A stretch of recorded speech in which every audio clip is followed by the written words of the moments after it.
குட்டி हिंदी லேர்னர் சேனல்ல நம்ம विशारद पूर्वक फर्स्ट पेपरல सेकंड एक्सरसाइज அதுல பாத்தீங்கன்னா पठित पुस्तक के आधार पर बोलाराम का जीव पाठ का सारांश लिखिए அததான் வந்து இன்னைக்கு நம்ம பார்க்க போறோம் कहानीकार का परिचय அதாவது எழுத்தாளரோட इंट्रोडक्शन कहानीकार का नाम श्री हरिशंकर परसाई जन्म 22 अगस्त 1924 அதாவது ஆகஸ்ட் 22 1924 அவரு பிறந்த டேட்டு ஸ்வர்கவாஸ் அப்படின்னா அவர் வந்து இறந்த தேதி 10 அகஸ்ட் 1995 அதாவது ஆகஸ்ட் 10ஆம் தேதி 1995ல அவரு இறந்திருக்க ஜன்மஸ்தான் அப்படின்னா பிறந்த இடம் ஜமானி காவ் மத்திய பிரதேசத்துல இருக்க ஜமானி காவ் அப்படிங்கிற இடத்துல பிறந்திருக்கார் அதாவது அந்த கிராமத்து பேரு ஜமானி அடுத்தது जीवनी அப்படினா அவரோட வாழ்க்கை नागपुर विश्वविद्यालय से हिंदी साहित्य में एमए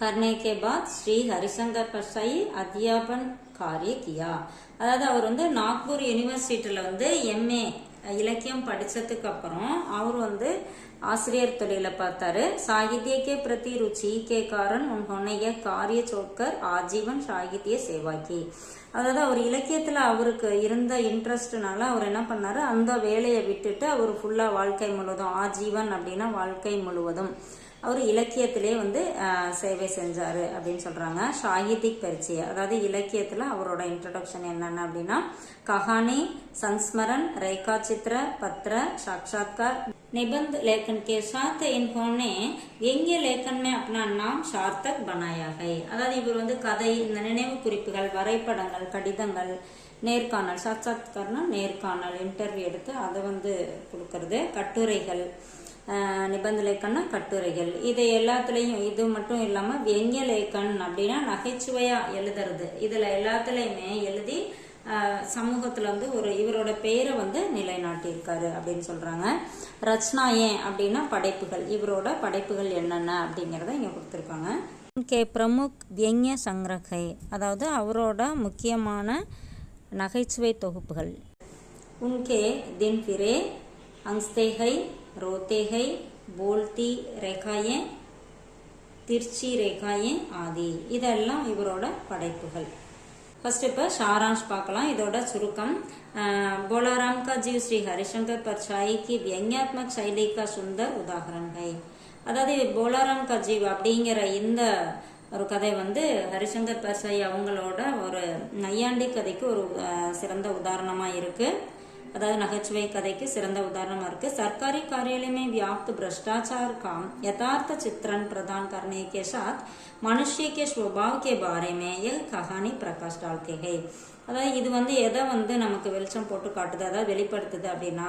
கவர்மெண்ட் ஆபீஸ்ல நடக்கிற இந்த ஊழல் பிரஷ்டாச்சார் அப்படின்னா ஊழல் அது இல்லாம யதார்த்த சித்திரன் பிரதான் கர்ணே கேஷா இதை வந்து ஒரு யதார்த்தமா சொல்றது மட்டும் இல்லாம மனுஷனோட சுபாவம் என்ன அவங்களோட இயல்பு என்ன அப்படிங்கறதையும் இந்த கதை வந்து நமக்கு காமிக்குது அப்படின்னு சொல்றாங்க யமபுரிமே ஏக்கு சமஸ்யா யமபுரியில வந்து ஒரு பிரச்சனை என்ன அப்படின்னா யமபுரிமே சித்திரகுப்து பரேஷாந்தே யமபுரியில வந்து சித்திரகுப்தர் வந்து ஒரு டிஸ்டர்ப் ஆகியிருக்காரு चित्रगुप्त यमराज से बताते हैं चित्रगुप्त வந்து यमराज கிட்ட கேக்குறாரு कि बोलाराम का जीव मृत्यु के 5 दिन बाद भी यमलोक नहीं पहुंचा அதாவது யமபுரியில வந்து சித்திரகுப்தர் வந்து டிஸ்டர்ப் ஆயிருக்காரு இல்லையா ஏன் அப்படின்னா சித்திரகுப்த யமராஜ் சே பதாதே யமராஜ் கிட்ட கேக்குறாரு போலாராம் வந்து இறந்து போய் 5 நாள் ஆயும் அவரோட உயிர் வந்து யமலோகத்துக்கு இன்னும் வரல அப்படின்னு சொல்றாங்க यमदूत से पूछताछ करने पर भी कोई நிச்சித் உத்தர் நகி மிலா அதாவது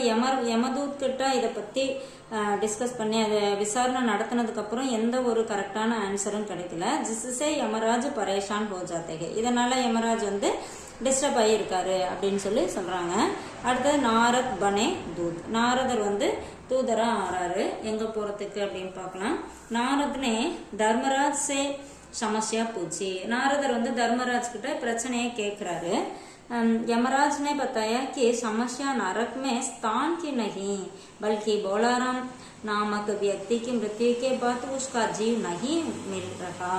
அதாவது இதுல வந்து பிரச்சனை என்ன அப்படின்னா, இங்க வந்து நரகத்துல வந்து இடம் இல்லை அப்படிங்கிறது பிரச்சனை இல்லை, போலாராம் அவரோட உயிர் வந்து இன்னும் இங்க வந்து சேரல, அதுதான் பிரச்சனை அப்படின்னு சொல்லி சொல்றாங்க. நாரத் के मजाक में पूछा कि कहीं இன்கம் டேக்ஸ் வாலேனே தோ நஹி பகட்டா. அதாவது அவர் என்ன சொல்றாரு, ஒரு ஜோக்கா சொல்றாரு, ஏதாவது இன்கம் டேக்ஸ்காரங்க பிடிச்சிக்கிட்டாங்களா அப்படின்னு சொல்லி கேட்கிறாரு. சித்திரகுப்தனே பத்தாயா கி பூக் மராத்தா. சித்திரகுப்தன் சொல்றாரு அவரு பசியால இறந்துட்டாரு அப்படின்னு சொல்லி. फिर नारद दूत बनकर धरती पर आए. அதுக்கப்புறம் நாரதர் என்ன பண்றாரு, தூதனா வந்து பூமிக்கு வந்து வராரு. எங்க போயிருக்காரு, அந்த போலாராம் அவரோட உயிர் வந்து எங்க இருக்கு அப்படிங்கறத தேடி ஒரு தூதரா வராரு. போலாராம் கா ஜீவ், போலாராமோட அந்த ஆன்மா. நாரத் ஜபல்பூர் கே கமாப்பூர் முகல்லே மே போலாராம் கே घर पहुंचे. இவர் என்ன பண்றாரு, அந்த ஜபல்பூர்ல இருக்க அவங்க வீட்டுக்கு போயிட்டு ரீச் ஆகுறாரு. वहां पता चलता है कि वह 5 साल पहले रिटायर्ड हुआ था और पेंशन ना मिलने के कारण चिंता और भूख से उसकी मृत्यु हो गई. அதாவது அவர் வந்து 5 வருஷத்துக்கு முன்னாடியே ரிட்டையர் ஆயிட்டாராகும். ஆனா அவருக்கு வந்து அந்த பென்ஷன் கிடைக்காத காரணத்தினாலையும் பசி காரணத்தினாலையும் அவர் இறந்து போயிட்டாரு அப்படின்னு சொல்றாங்க. அடுத்து பாருங்க, நாரத் சர்க்காரி காரியாலயம். நாரதர் வந்து அந்த கவர்மெண்ட் ஆபீஸ்ல இருக்காரு. நாரத் को बोलाराम की பென்ஷன் ना मिलने से मृत्यु का कारण समझा आ गया. அதான் நாரதனுக்கு வந்து தெரிஞ்சிச்சு, போலாராம் வந்து அந்த பென்ஷன் கிடைக்காதனால அவரு இறந்துட்டாரு அப்படிங்கறத அந்த காரணம் தெரிஞ்சுக்கிறாரு.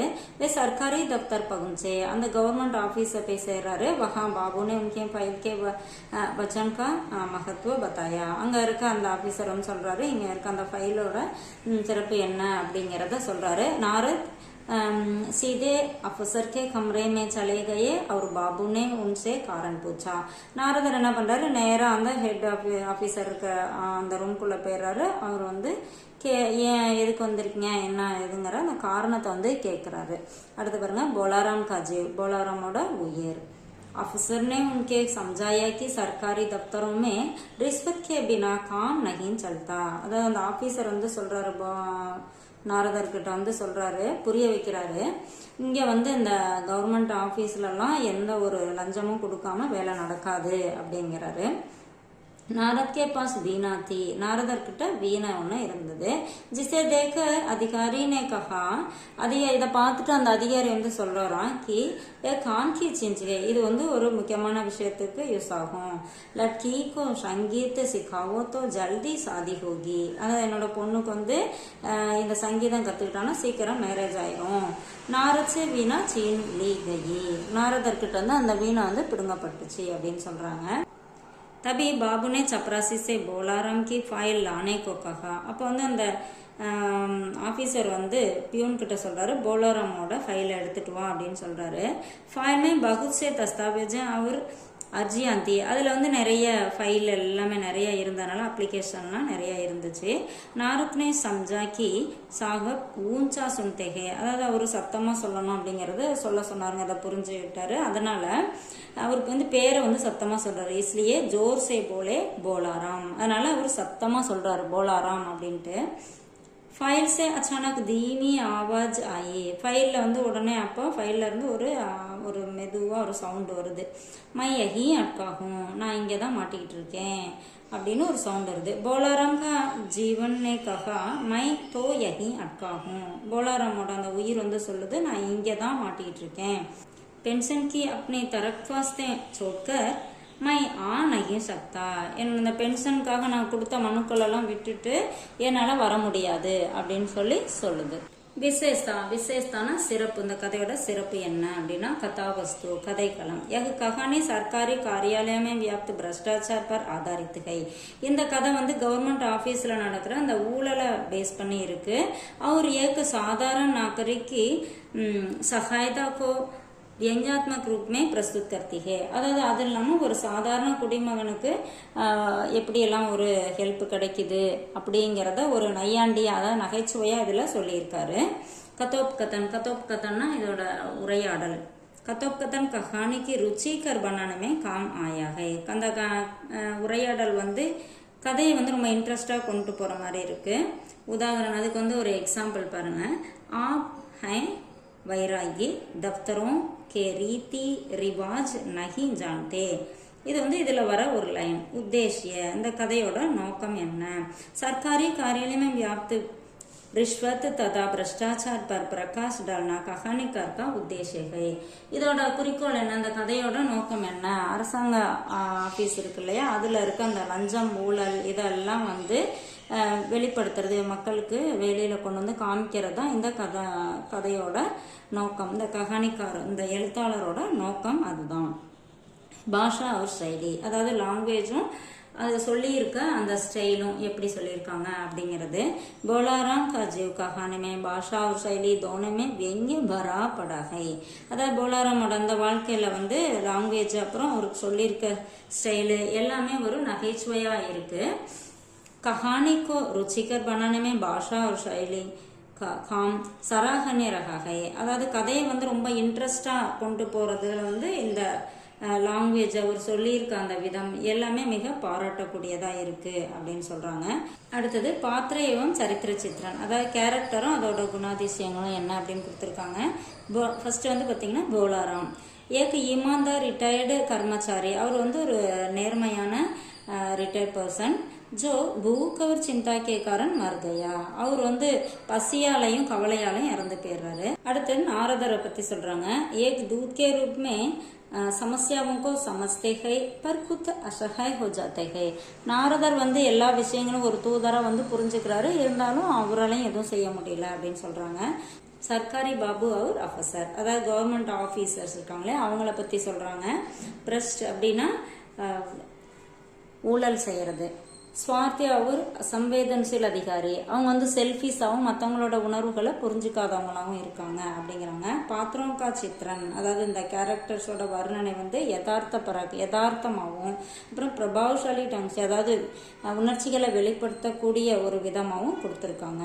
கஹானி கலா கி திருஷ்டி சே போலாராம் கா ஜீவ் சஃபல் கஹானி ஹே. கஹானி கலை அப்படின்னு பார்க்கும்போது போலாராம் கா ஜீவ் அப்படிங்கிற இந்த கஹானி வந்து ஒரு வெற்றிகரமான ஒரு கதையாக இருக்குது அப்படிங்கிறாங்க.